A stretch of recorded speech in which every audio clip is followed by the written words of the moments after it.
Sweet Jesus, we're here because we either think we might need healing, we think we might need freedom. Somebody else wants to be here and they want that for us. But I don't know what brought us here. I know that for sure, God, it's your spirit actually that kind of nudged us to this place, kind of brought us to this place where there can really be some peace, some real healing, a new start, a new opportunity, new listening can be available in this room. So I'm praying for all of that tonight, and I'm praying that you set us free from ourselves. In your sweet name, amen. So attachments, can we put up the first picture first? There we go. So of these four, we're going to be working on fearful avoidant tonight, but we've pretty much covered fearful avoidant in our very first week that we kind of introduced all of this. So we're going to kind of like move to an overview of answering the question, what do you do to really heal from these attachments? It's not like if you find yourself with one of those attachments, you're fated to this thing for the rest of your life. It's like, am I always going to be codependent? I am always going to be a codependent. Am I going to be able to learn how to manage this codependency? I probably am if I do enough work. Am I going to be able to come to terms with being able to see myself sometimes in some of this? Sure. Sometimes not. More and more probably yes, but not always. Is there real healing for these attachments that are unhealthy? There really is healing for that.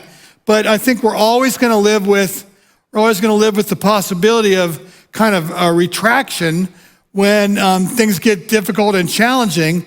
Even more of a reason, I think, to do the hard work to understand everything you can about the attachment that you carried into this place, because that's where the real freedom is. So there's some signs overall of unhealthy attachments, and here's a good list of them.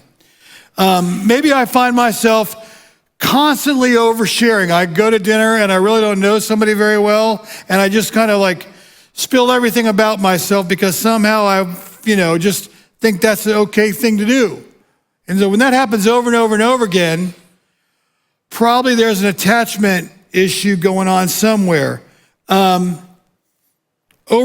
or even overly pushy. Maybe I just push too hard on a decision, push too hard on what I want for dinner. It looks innocent, but the thing is, 7 days a week, I'm kind of pushing on what I want for dinner, and that says something, it kind of does. So another piece of unhealthy attachments, a sign of that would be like I lack boundaries. I lack the ability to understand where I leave off and you begin, or where my work or my responsibilities are mine and I'm trying not to make them yours.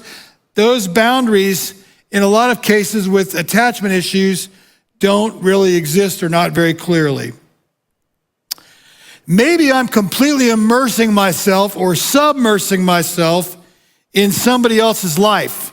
Like that's the classic codependent thing, obviously, is I can't figure out what I'm trying to do for you and where I am in all of this. And pretty soon, I'm blending and molding my lack of clarity for what I got to do to take care of you, because I think I got to take care of you that way. No, you didn't say that. I'm saying that, right? And I'm not sure how to feel good about myself. I'm not sure how to have any real peace, because it just seems like it's one thing after another after another. Why is that? Well, that's because as long as I'm codependent, I'm literally living at least two lives. But see, probably I'm not just codependent with this person, but I'm codependent with pretty much everyone who I meet in my life. You get that, right? It's not like it's selective where, well, I just have this codependent thing with my spouse, but I'm fine everywhere else. It's like, no, probably not. Probably not. So codependent is codependent, and it kind of runs the gamut, runs across the board. And lacking boundaries is a kind of a surefire indicator of that. Completely immersing myself in their life, a surefire indicator of that. Maybe I avoid social interactions because I feel awkward, I feel unsafe, I don't feel secure. Maybe I worry excessively about how other people perceive of me. I don't like the way she really looked at me. I don't really like the way he really said that. I felt like he didn't think I was important. I felt like he wasn't taking me seriously. All those kinds of feelings. I felt like he thought I was underdressed. I felt like he thought I was overmade up. Whatever it is, I felt like it just seemed like, all that excessive worrying about how other people perceive of you. So probably a struggle in almost all cases with these attachments outside of the healthy attachment, probably a struggle to ask other people for help, which is what makes it hard to come to a place like this and kind of go to a group and kind of go 6 weeks in, 2 months in, whatever, I gotta share this about me. It makes it hard because I already don't feel comfortable. I don't feel comfortable asking anybody for help. I think when you come to a recovery place like this, I think that in and of itself is a major victory, amen? Because you've gotten here, at least right now, you're staying here till we get through this message, I hope, and you're willing to think about what groups are all about. Might not go tonight, but I just, if you start thinking about it, maybe a couple weeks you'll do it. That's kind of up to you, but I'm hoping that'll happen. So all that kind of goes to when we're here and while we're here, and what made us come here is kind of a good positive thing. Because otherwise we end up doing exactly what this talks about, asking for help. So we probably don't get better. Maybe what's happening is I find myself along the way distancing myself from the person I care about the most. So it's a spouse, it's a friend, really good friend, sister, brother, mom, dad, and that sort of independence, wanting to do it by myself, pushes other people that in fact I need away.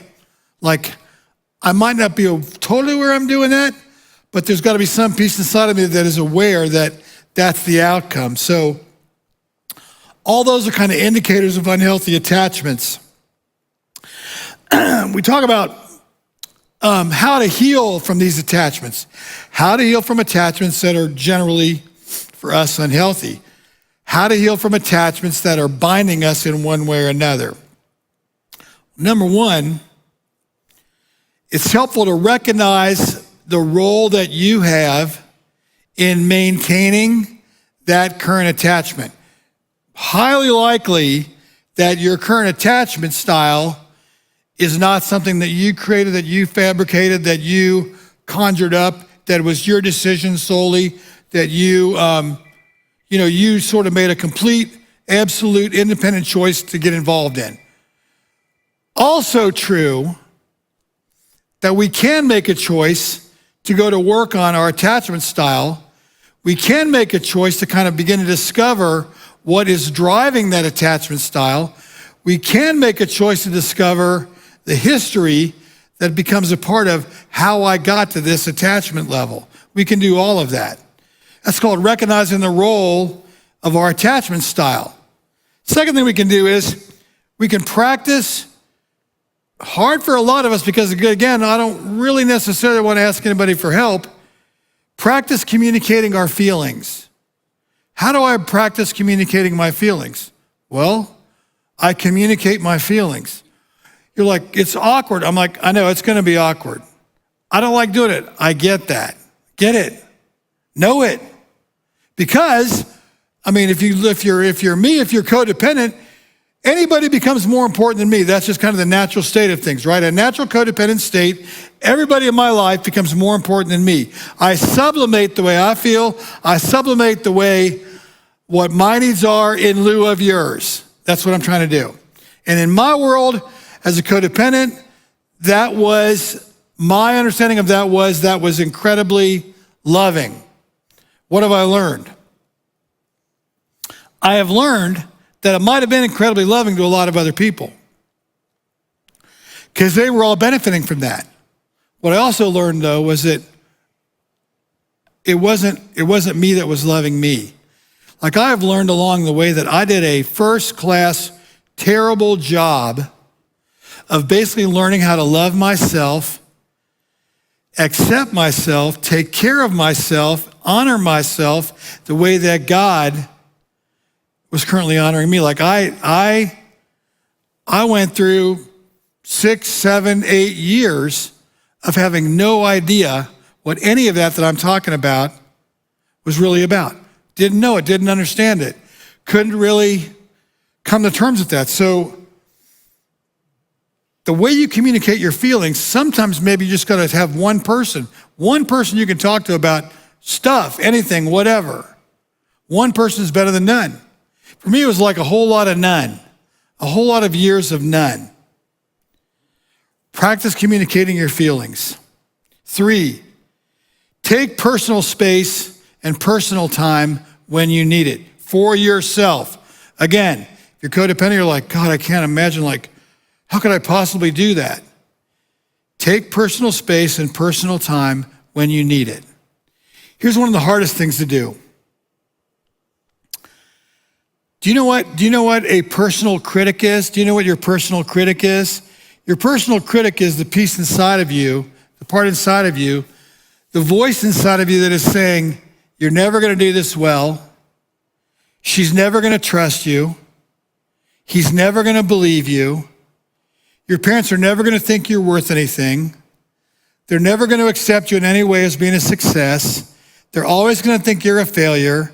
They're always going to think you're a loser. That's the way this is going to be. That is your fate. And so when you challenge your inner critic, when you challenge your inner critic, that's when you say, you know what? I hear your voice inside of me. You're either lying to me. You're giving the enemy a seat at the table. We've talked about that. You're doing that.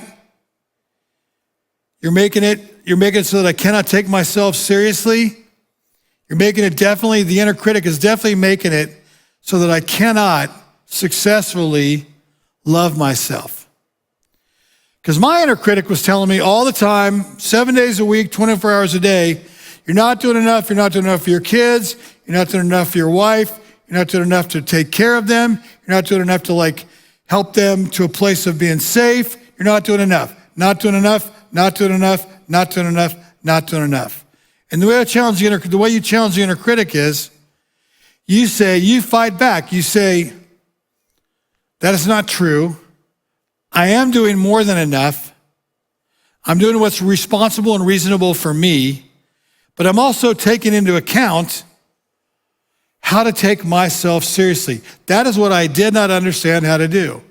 How to take Mark Beebe seriously.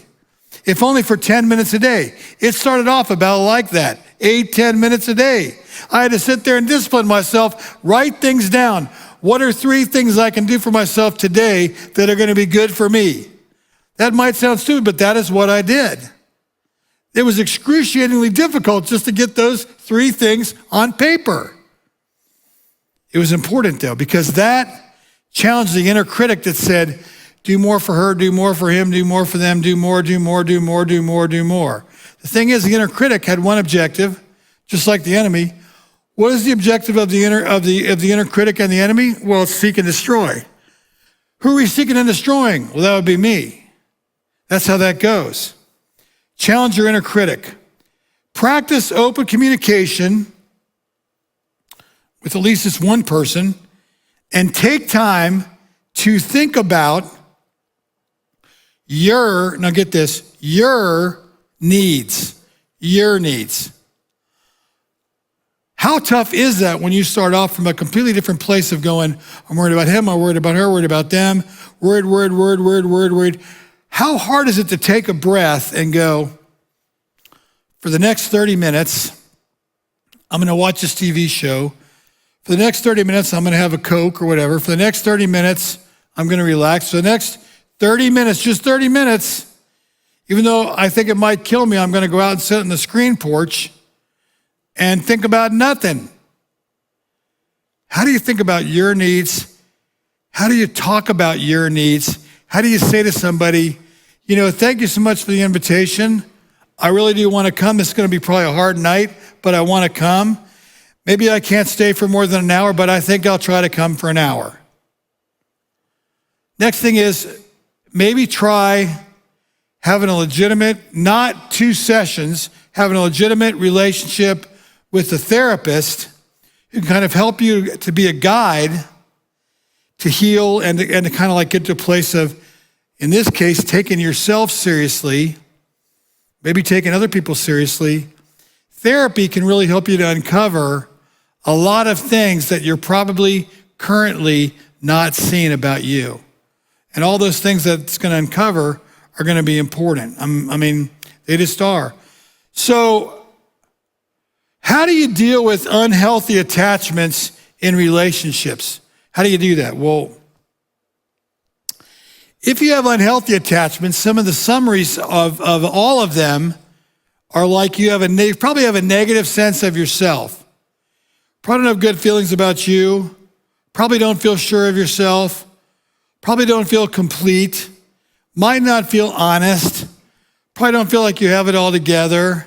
Probably feel like, again, back to the codependent thing, probably feel like you're failing all kinds of people.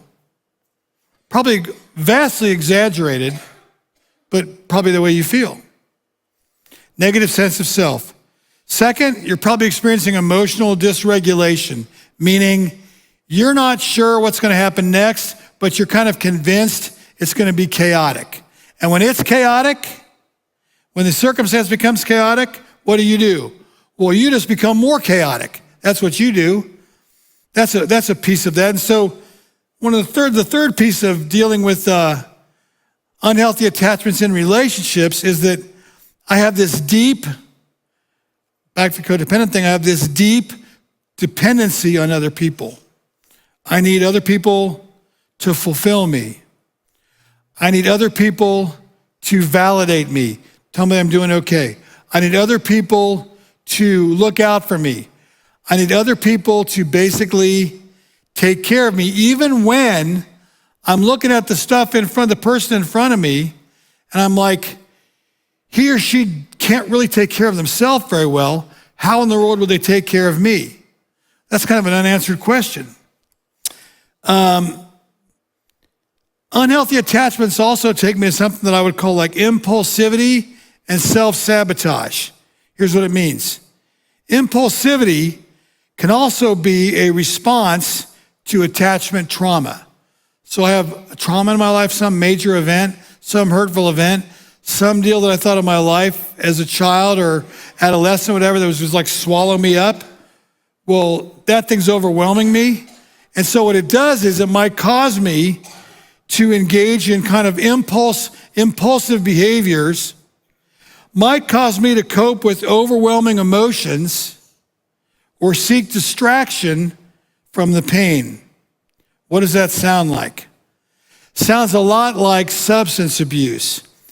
To go on, unfortunately, substance abuse, self-harm, or other dangerous activities can further exacerbate the negative consequences of attachment trauma. What does that mean? That means that the trauma that I'm going through of feeling disconnected from somebody, the stuff that's happened in my life along the way, early on probably, only gets worse and harder if I try to use a substance to block it out, avoid it, soothe it, or whatever. It makes it harder. Trauma blocking behaviors, here's how they go.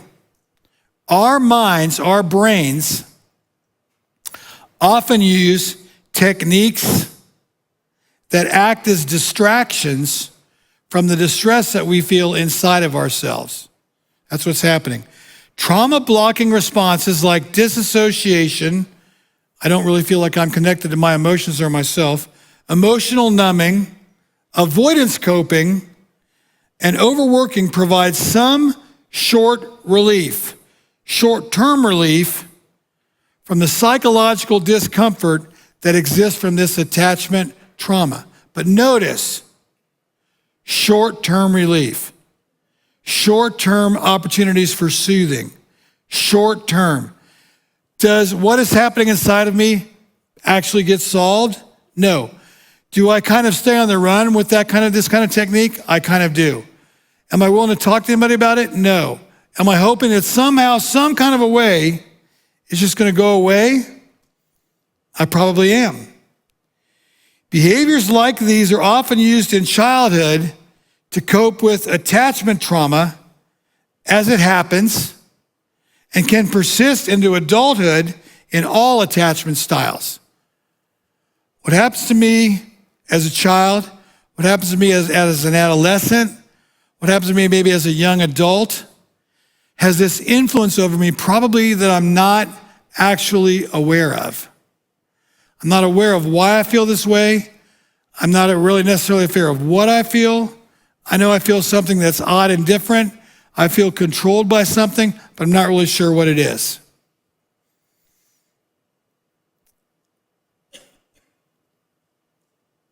Substance abuse, self-harm, or other dangerous activities can further exacerbate the negative consequences of attachment trauma. Hear that. So maybe what's happening is I have a level of pain that I can't really understand. Maybe it's like my back, my side, something like that. Unexplained chronic pain.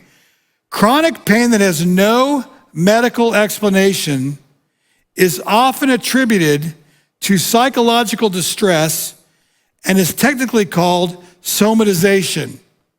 Soma, like sleep unawareness, like somatization. Trauma can be stored in the body when a person's mind translates emotional pain into physical pain in an attempt to release some of the energy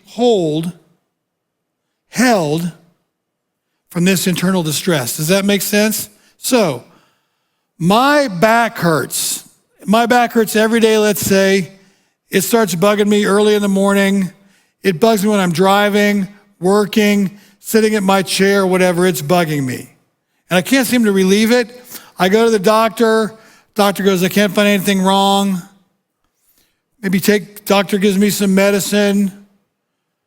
Maybe take it, maybe don't, but what's happening is my body is telling me that something is wrong. My body can also be telling me that there's something wrong with my emotions, that there's something wrong with the way I know my soul or don't know my soul. There's something wrong with how disconnected from myself I am. There's something wrong with me feeling like I'm walking around having an out-of-body experience all the time. But that takes me to a difficult place because the pain that I'm feeling, I'm trying to focus on the pain. I'm trying to go to a doctor and get all this kind of worked out and tell me what's wrong. But what's wrong is in here. What's wrong is in here. What's wrong is in my heart. That's what's broken. And that's a tough place to be. In a lot of cases, people might go through 2, 3, 4 years of doctors trying to figure out what's actually wrong and never get there. The chronic thing just kind of continues. Control issues are another piece of unhealthy attachment. So people with anxious attachment are prone to developing issues of control in many other areas of their lives. How many of us have control issues? How many of us are really uncomfortable with things being in any kind of a way out of whack? This being different, that being different, and now I'm anxious, now like I'm not sure how it's gonna go. Maybe I'm worried about it before I ever get there. That's what's happening. That comes from an attachment that says life is unsafe, the world is unsafe, anything but that top quadrant that connotes safety. Attempt to control other people or our environment or things about ourselves can make us feel exactly like the future won't bring any surprises or negative outcomes. Because if I can manage the outcome, I can make the surprise go away. And if I can make that happen, the world and my life becomes a safer place. But maybe not really, right? These control issues often look like intense organizational and planning, which might make you, to everybody else, look like a highly successful individual. It might make you look like that.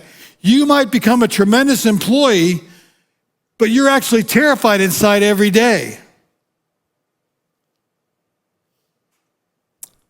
Control issues look like intense organization and planning, rigidity in changing plans, tough time doing that, and even more difficulty accepting unmet expectations. Ever heard of those?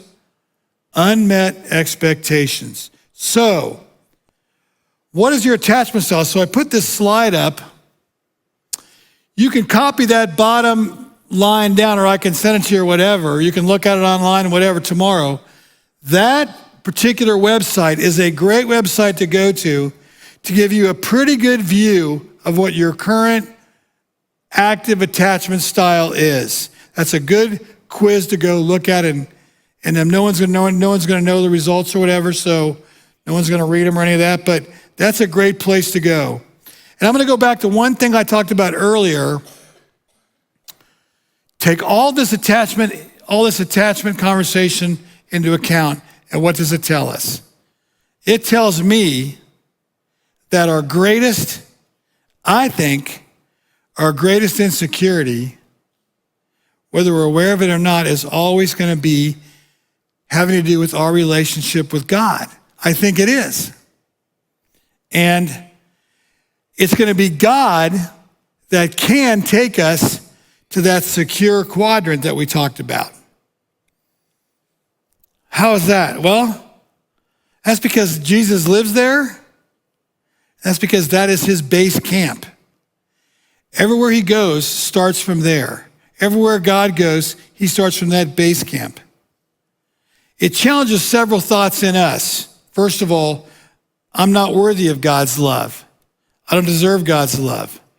Second of all, I got to fulfill these things. That means like get sober in order for God to actually love me. Man, I have not successfully seen that work. I have not seen people actually use the disincentive of God's hatred to get them sober. Sooner or later, the way it's going to work is somehow, somewhere, when someone can actually speak into your heart and say, did you know that tonight, on this night, Jesus is completely in love with you? Did you know that God will never quit on you? Did you know that God will never fail you? Did you know you can always trust God to always want the best for you? Did you know that? And somehow, finally, on some particular night, there's a breakthrough. I do not think you can get sober without having the infusion of the love of God coming into your heart. Do you? I've not seen that happen. I don't think it can happen. Like, call it whatever you want. Call it a higher power. Go through the attributes of a healthy higher power. They sound exactly like what I'm talking about. Unconditional love, unconditional acceptance, and respect. Those are the three primary attributes that are part of what I'm talking about. So what are some signs that you know you're kind of in the middle of healing from attachment trauma? Number one, you find yourself having some kind of a significant relationship with at least one other person. There's somebody out there who's actually becoming your friend. Actually, going to realize you can risk stuff with them. You can tell them the truth and you're not going to die. You can tell them the truth, they're not going to reject you. Close and meaningful relationships. Number two, you're actually able to start communicating your feelings to other people without feeling like you're going to die from that. Number three, you're able to set healthy boundaries in your relationships. Healthy boundaries. Your friend comes to you, hey, like I need $250 for like this and that, my car, whatever. Do you think, can you like spot me $250? And you've thought of all the times that you spotted somebody $250. And out of the 100 times you gave somebody $250, how often did you get it back? Like my mom would say, if you give somebody $100, I didn't have $100, but $50, if you give somebody $50, just understand it as a gift, an outright gift. Like, Don't think they're going to pay you back. Don't think like that. It'll just frustrate you a lot less. I think my mom was right. You have a healthy view of other people, an honest view of other people, and you understand that people are imperfect. People are imperfect. There are no perfect people. There are no people that don't have flaws. There are no people that don't have issues. There are no people that don't have problems. There are no people that don't default from one way or another. You're coming to terms with the fact that you have a past, you understand your past, and you can learn from your past. You have self-confidence about you. And all that comes from a resource that is called Choosing Therapy. I think it's pretty good stuff. We can continue the conversation about attachments if you like. If you're going to talk about that some more, you can get in touch with me. Love to talk to you about it. You can watch all these messages online, starting with this one, Friday about noon. It should be up online. You can watch them all again if you missed one. And I want to thank you for coming. Let's pray. Sweet Jesus, we're glad that you're here. Sometimes I just think, I look back and I think, I don't know how I could be here without you. I don't know where I would have been, but I don't think it would be here. I don't think I'd be talking about this. I don't think I could be anywhere as calm about this as I am right now tonight. And that's a gift. And you've given it to me. So I thank you for bringing me to a place of peace, hope, your power, your confidence, your strength, and your glory. In your sweet name, amen.